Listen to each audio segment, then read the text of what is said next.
You're now watching Q News. Here are the top stories for this hour.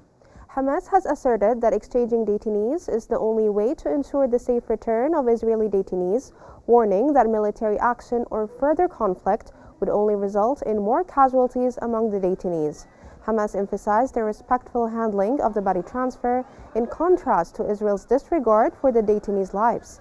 Hamas accused Israel of killing their own detainee through bombings and criticized Prime Minister Netanyahu for evading responsibility for their death, while claiming to have done all they could to protect the detainees.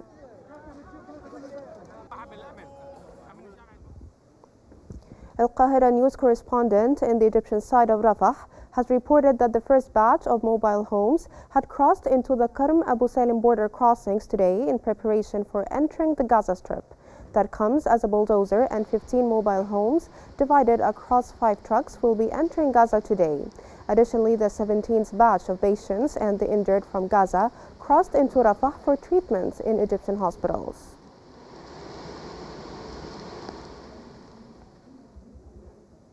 In a joint statement, Egypt and Spain have expressed deep concern over ongoing conflicts in the Middle East and their risks to the region. Spain praised Egypt's role as a mediator and guarantor of the Gaza ceasefire agreement.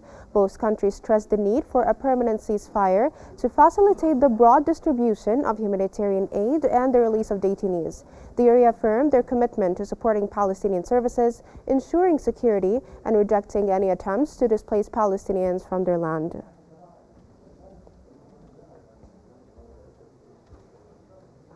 Jordan's king has warned the U.S. congressional delegation about the dangers of escalating tensions in the West Bank and Jerusalem.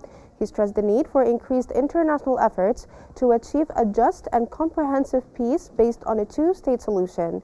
Jordan's king reaffirmed his country's rejection to any attempts to displace Palestinians in Gaza and the West Bank and emphasized the importance of maintaining the ceasefire and strengthening humanitarian responses.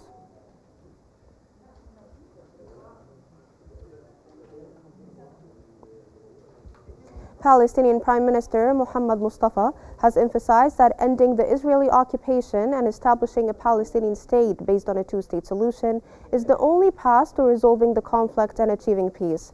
Mustafa called for practical steps to implement international resolutions, particularly UN Security Council Resolution 2735, which outlines a roadmap for the solution. He shared updates on the situation in Palestine, particularly escalating violence in the West Bank, and discussed efforts for Gaza's relief and reconstruction.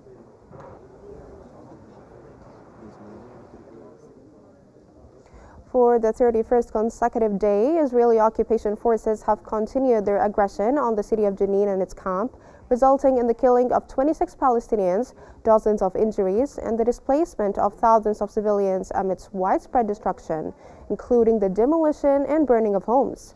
A woman was shot in the chest and abdomen by occupation forces near Jenin's entrance, while a child and a young man were detained attempting to check on their homes. Hospitals face severe water shortages after occupation forces destroyed water lines, leaving 35% of the city's residents without access.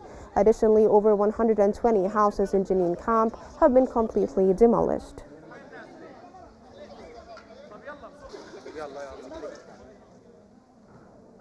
Lebanese Civil Defense has announced the recovery of the bodies and remains of 11 deaths from the towns of Mais El Gabal, El Khiyam, Markaba, and Deir Siryan in southern Lebanon.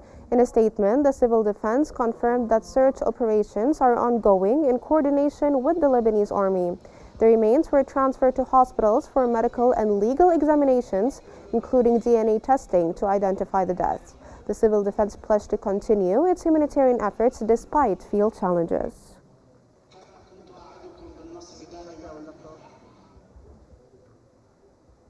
Military units have continued deployment in southern border towns with UNIFIL and ceasefire committee after Israeli withdrawal. The Lebanese army stated Israel has not fully withdrawn from occupied Lebanese territories as required by international law and UN Resolution 1701. Israeli forces remain at border points, violating Lebanese sovereignty with ongoing attacks. Meanwhile, military units are working to restore access for residents by clearing debris and reopening roads after the destruction caused by Israeli aggression.